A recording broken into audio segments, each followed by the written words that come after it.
love to make a deal, but they're not ready to make the right deal, in my opinion. Yeah, we have total control of that entire region having to do with the Strait of Hormuz. They have no money, they have no Navy, they have no Air Force.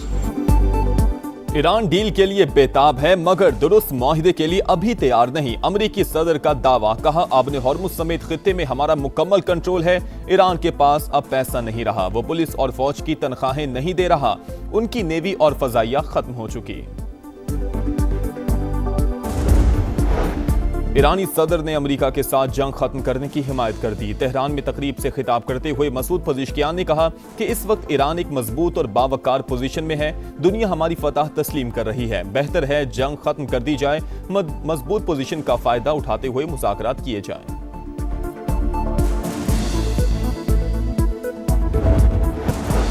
आपने Hormuz पर कशीदगी बरकरार, अमरीकी सेंडकॉम का 68 तिजारती जहाजों का रुख तब्दील कराने का दावा, कहा वार्निंग नजरअंदाज करने पर 3 तिजारती जहाजों को नाकारा बनाया। कवायद की पाबंदी यकीनी बनाने के लिए कार्रवाइयां की गईं। दुश्मन को समंदर में तारीखी और नाकाबिले फरामोश सबक सिखाएंगे। कमांडर ईरानी बहरिया का रद्द-ए-अमल, समंदरी महाज पर दुश्मन के खिलाफ बड़ी कार्रवाई का इंदिया, कहा दुश्मन की तमाम नकलो हरकत पर दिन रात नजर रखे हुए हैं।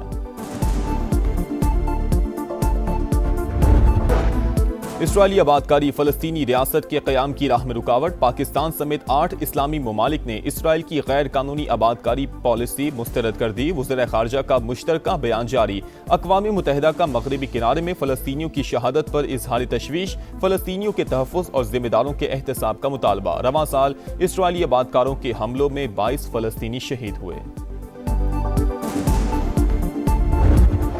सोमालिया के करीब बहरी कज़ाकों के हाथों ऑयल टैंकर का इकवा, 17 रुकनी अमले में 10 पाकिस्तानी भी शामिल, 4 माह गुजर गए। यरगमाल पाकिस्तानियों के अहले खाना प्यारों की रिहाई के मुंतज़िर, हुकूमत से फौरी इक़दामात का मुतालबा।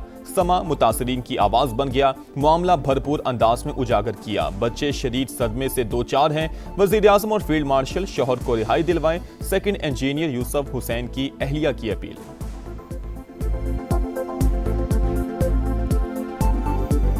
4 महीने गुजर चुके हैं। यहाँ हम फैमिलीज़ का बहुत बुरा हाल है, बच्चों का बहुत बुरा हाल है, और वहाँ वो लोग बहुत ज़्यादा परेशान हैं। ज़ाहिर है उनकी सेहतें ख़राब हो रही हैं, डायबिटिक पेशेंट्स हैं उसमें। और मेरे हस्बैंड की भी तबीयत, जो बात उन्होंने की तो उससे मुझे अंदाज़ा हुआ है कि उनकी कंडीशन भी सही नहीं है। ये कहना कि बलूचिस्तान के मसाइल नहीं हैं, बिल्कुल मसाइल हैं। मसाइल को हल करने का तरीका क्या है? बामी मुशावरत। लेकिन मसाइल की आड़ में अगर बंदूक उठा ली जाए तो वो कोई मुहब्बे वतन पाकिस्तानी नहीं कर सकता। It's never too late. जो कुछ हो गया। उन मसाइल को सामने रखकर हमें ग्रैंड डायलॉग करें, बैठ जाएं, मुहज़्ज़ब तरीके से, सख्त से सख्त जो मसला उसको लेके आए। वज़ीर आज़म की बलूचिस्तान के मसाइल के हल के लिए ग्रैंड डायलॉग की तजवीज़। डायलॉग का मकसद बलोच अवाम की बात सुनना है। जायज़ शिकायत 1000 बार हल करने को तैयार हैं। शहबाज शरीफ का बलूचिस्तान नेशनल वर्कशॉप से खिताब, कहा घुस बैठिए, दुश्मन ममालिक से वसाइल हासिल कर रहे हैं, कोई मुहिब वतन मसाइल की आड़ में बंदूक नहीं उठा सकता। शनाख्ती कार्ड की बुनियाद पर किसी की जान लेना दुरुस्त नहीं। मसाइल का हल सिर्फ बातचीत में है। वसाइल की मुनसिफाना तकसीम भी नागुज़ीर। फील्ड मार्शल से मिलकर N25 जैसी खूनी सड़क को अमन की शाहराह में तब्दील करने का फैसला। वसाइल में बलूचिस्तान का हिस्सा 10% से ज्यादा रखा गया। चारों सूबे मिलकर चलेंगे तो ही मुल्क तरक्की करेगा।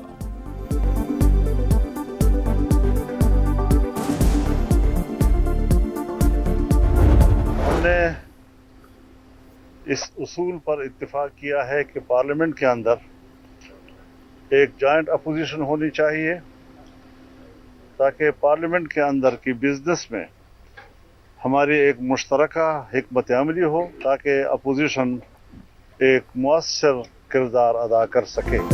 इस्लामाबाद में मौलाना फजलुर रहमान की रिहाइशगाह पर बड़ी बैठक, ग्रैंड ऑपोजिशन अलायंस बनाने का ऐलान, हिज़्ब इख्तिलाफ की तमाम जमातों को शिरकत की दावत। पीपल्स पार्टी पलड़ा बदल ले तो उससे भी बात हो सकती है। JUI सरबराह की मीडिया से गुफ्तगू, कहा गलत पॉलिसीज ने मुल्क को मुश्किलात में धकेल दिया, बहुत हो गया, अब चुप नहीं रह सकते। इत्तेहाद, आइन और पार्लियामेंट की बालादस्ती यकीनी बनाएगा। महमूद अजगज़ई, असद कैसर और दीगर की भी मौलाना फजलुर रहमान के इशाइये में शिरकत।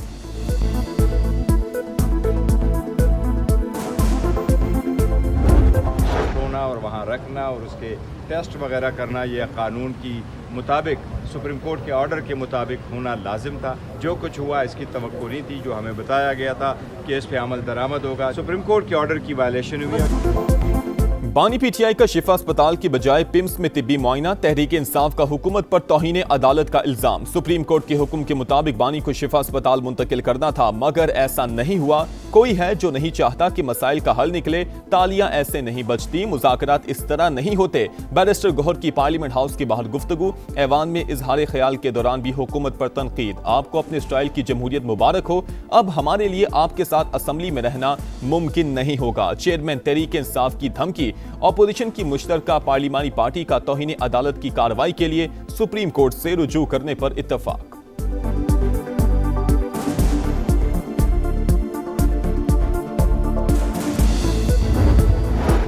बानी पीटीआई का तिब्बी मुआयना, पिम्स अस्पताल का एलामिया जारी। इंतजामिया के मुताबिक बानी पीटीआई को 20 और 21 अगस्त की दरमियानी शब अस्पताल लाया गया। शिफा इंटरनेशनल अस्पताल के 2 माहिर डॉक्टर्स ने आंखों के चेकअप में हिस्सा लिया। दीगर मुआयने मुतलका माहिरीन ने किए। मेडिकल बोर्ड ने तिब्बी नताइज यकजा करके मेडिकल फिटनेस रिपोर्ट मुरतब कर दी। रिपोर्ट के खुफिया मंदरजात जाहिर नहीं किए जाएंगे।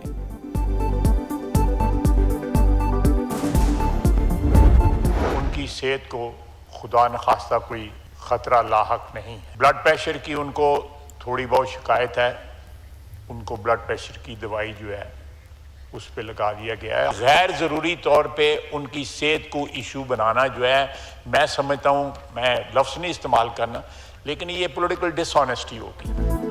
बानी पीटीआई की सेहत को खतरा नहीं, ब्लड प्रेशर की थोड़ी शिकायत है जो उम्र के साथ हो जाती है। वज़ीर दिफा ख्वाजा आसिफ का कौमी असम्बली में इजहार ख्याल, कहा बानी की हमशीरा उनके साथ थी, वो बता सकती हैं सेहत कैसी है। बानी की सेहत को इश्यू बनाना सियासी बददियानती होगी। समा से गुफ्तगू में तारिक फजल चौधरी बोले, सिक्योरिटी हालात की वजह से बानी पीटीआई को पिम्स ले जाना पड़ा। सिक्योरिटी पर समझौता न करना भी फैसले में शामिल था।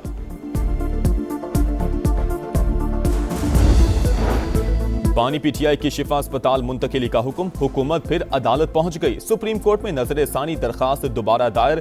एक कैदी को प्राइवेट अस्पताल मुंतकिल करना क्रिमिनल जस्टिस सिस्टम स्कीम को डिस्टर्ब करेगा।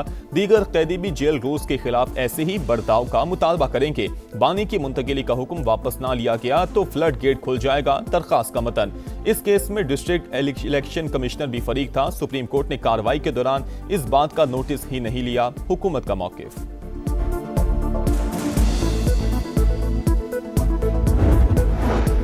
पेट्रोल 3 रुपए 81 पैसे महंगा, नई कीमत 341 रुपए 59 पैसे फी लीटर हो गई। हाई स्पीड डीजल के दाम 3 रुपए 59 पैसे इजाफे के बाद 368 रुपए 29 पैसे लीटर मुकर्रर। 24 अगस्त तक नई कीमतों का इतलाक हो गया। हुक्मरान सुन लें, पेट्रोलियम लेवी खत्म ना की गई तो अवामी रेला कोई नहीं रोक सकेगा। बिजली के बिलों में फिक्स चार्जेस लगाकर अरबों रुपए की वसूली भी अशराफिया की बदमाशी है। हर हुकूमत ने अपने दौर में IPP से मुआहिदे करके कौम से दुश्मनी की, अब अवाम बेदार हो रहे हैं। हक मिलने तक धरने जारी रहेंगे। हाफिज नईमुर रहमान का कराची में खिताब, पेट्रोलियम लेवी के खिलाफ जमात इस्लामी का एहतजाज 7वें रोज में दाखिल।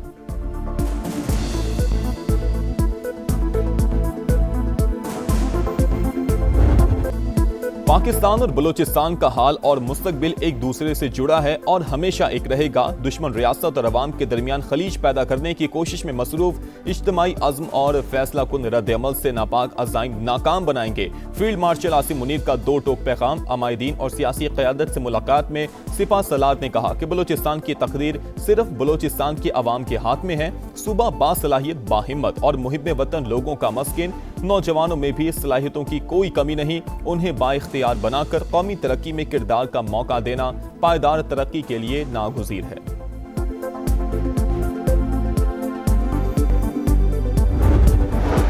फील्ड मार्शल आसिम मुनीर से कांगो के chief of defence armed forces की मुलाकात। खित्ते की सूरत हाल और बाहमी दिलचस्पी के उमूर पर तबादला ख्याल। मोअज़्ज़िज़ मेहमान की नेवल और एयर चीफ से भी मुलाकातें। अमन के लिए अफ़वाज पाकिस्तान के अज़्म की तारीफ। वतन के मुहाफिज अमन दुश्मनों पर कहर बनकर टूट पड़े। ISPR के मुताबिक सिक्योरिटी फोर्सेस और पुलिस के बलूचिस्तान और खैबर पख्तूनख्वा में मुख्तलिफ ऑपरेशंस 49 दहशतगर्द हलाक, मस्तूंग, मच, खुजदार और पंचगोर में भारतीय स्पॉन्सर्ड 37 ख्वारिज अंजाम को पहुंच गए। बन्नू, शिमाली वजीरिस्तान, औरंगजई और खैबर में भी इंटेलिजेंस बेस्ड कार्रवाइयां, 12 दहशतगर्द हलाक, असलहा और गोला बारूद बरामद। यौम आज़ादी पर बग्गी की सवारी, वज़ीर-ए-आज़म, चीफ कमिश्नर और IG इस्लामाबाद के शाहाना तर्ज अमल पर शदीद बरहम। शहबाज शरीफ ने नोटिस ले लिया, वजाहत तलब, इंक्वायरी का इम्कान। अवामी तकरीबात में अफसरान की गैर जरूरी नुमाइश नाकाबिल कबूल करार, मुस्तकबिल में प्रोटोकॉल की सख्त पासदारी का हुक्म। सुथरा पंजाब, ये देखें ना आपके सामने है सुथरा पंजाब। कल की बात है, मेरे से 5,000 रुपये रिश्वत मांगी गई है। सुथरा पंजाब के नाम पे जो ढोंग रचाया जा रहा है उसकी मिसाल कहीं नहीं मिलती। बारिश होती है, ये सारा गंद गलियों में आ जाता है, सीवरेज ब्लॉक हो जाते हैं। ये इस तरह का सुथरा पंजाब होता है कि दुनिया बीमार हो रही है, मच्छर है, इतनी स्मेल है। वैसे जाते गुजरते हैं, देख के चले जाते हैं, 2-4 चीजें उठाई, बाकी वहीं का वहीं पड़ा है। सुथरा पंजाब अधूरा ख्वाब। लाहौर के रिहायशी इलाके कचरा कुंडी में तब्दील। ताजपुरा गलाजत और गंदगी की लपेट में। फर्रुखाबाद में कचरा ना उठने से मक्खियों और मच्छरों की भरमार। इलाका मकीनों का बदबू और ताफुन से बुरा हाल। गाजी रोड और इमामिया कॉलोनी में भी जगह जगह गंदगी। अरबों रुपए के फंड्स के बावजूद हालात अबतर। वजीर आला पंजाब खुद मैदान में आकर सूरत हाल देखें। सीनियर वजीर पंजाब मरीम औरंगजेब भी फील्ड का जायजा लें। डिप्टी कमिश्नर और असिस्टेंट कमिश्नर भी दफ्तरों से निकले। शहरियों का मुतालबा, लाहौर का चप्पा चप्पा साफ होने तक समा हकायक दिखाता रहेगा।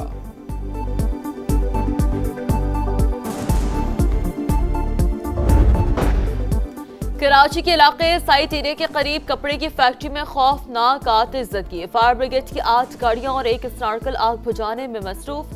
तमाम मुलाजमीन को बाहर निकाल लिया गया। आग लगने की वजह ताहाल मालूम ना हो सकी। इस्लामाबाद और रावलपिंडी के मुख्तलिफ इलाकों में मूसलाधार बारिश। G8, G11, फैजाबाद और 6 रोड पर बादल बरसे। रावलपिंडी में बारिश के बाद नशेबी इलाके फिर डूब गए। गुजरात और गिरदोनवाब में भी तेज बारिश। मुतादिद इलाके पहले ही अर्बन फ्लडिंग का शिकार। मजीद नशेबी इलाके जेरे आप आने का खदशा।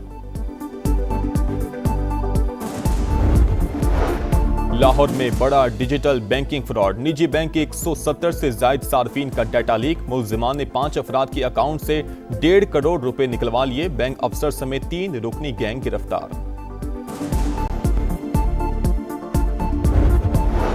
ड्रग डीलर अनमोल पिंकी की 3 मुकदमात में बरियत के खिलाफ अपील तैयार। ड्राफ्ट प्रोसिक्यूटर जनरल सिंध को अरसाल। मंजूरी के बाद हाई कोर्ट से रुजू किया जाएगा। एडिशनल डिस्ट्रिक्ट जज साउथ का फैसला कलअदम करार देने की इस्तदा की जाएगी।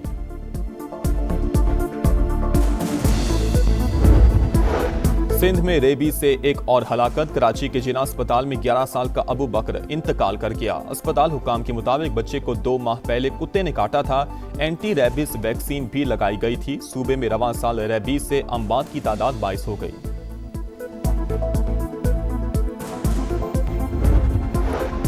यूक्रेनी शहर क्रिवेरिया पर रूस का हमला। हलाकतों की तादाद 15 हो गई। 130 अफराद जख्मी हुए। हुक्काम के मुताबिक रूसी ड्रोन ने शॉपिंग सेंटर को निशाना बनाया। यूक्रेनी सदर की मुजम्मत, कहा रूस ने इमदादी कारकुनों को भी निशाना बनाया।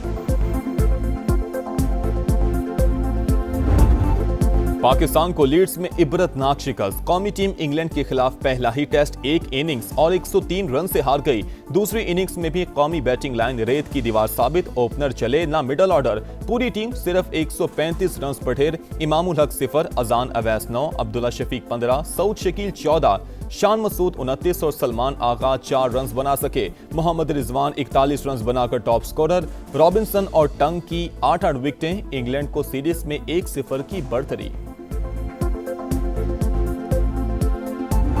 आपका सलमान अली आगा और आपके विकेट कीपर साहब जी, आई थिंक मुझे तो बहुत अफसोस हुआ है। जब हारना ही है, आपने इस तरह की क्रिकेट खेलनी है, बाहर कर दें इनको। मुझे बाबर आजम या कोई भी थिंक टैंक आपस में बैठा हुआ नजर नहीं आया। सो इश्यूज तो हैं। 50 साल की बदतरीन पाकिस्तानी टीम। बरतानवी मीडिया ने भी आईना दिखा दिया। इंग्लैंड का सामना ऐसी टीम से है जिसका हर शोबा तबाहाल है। फास्ट बॉलिंग का मयार और रफ्तार भी जवाल का शिकार। मेजबान बैटर्स बगैर किसी मुजाहमत के रन्स बनाते रहे। पाकिस्तानी फील्डिंग भी इंतहाई नाकिस करा।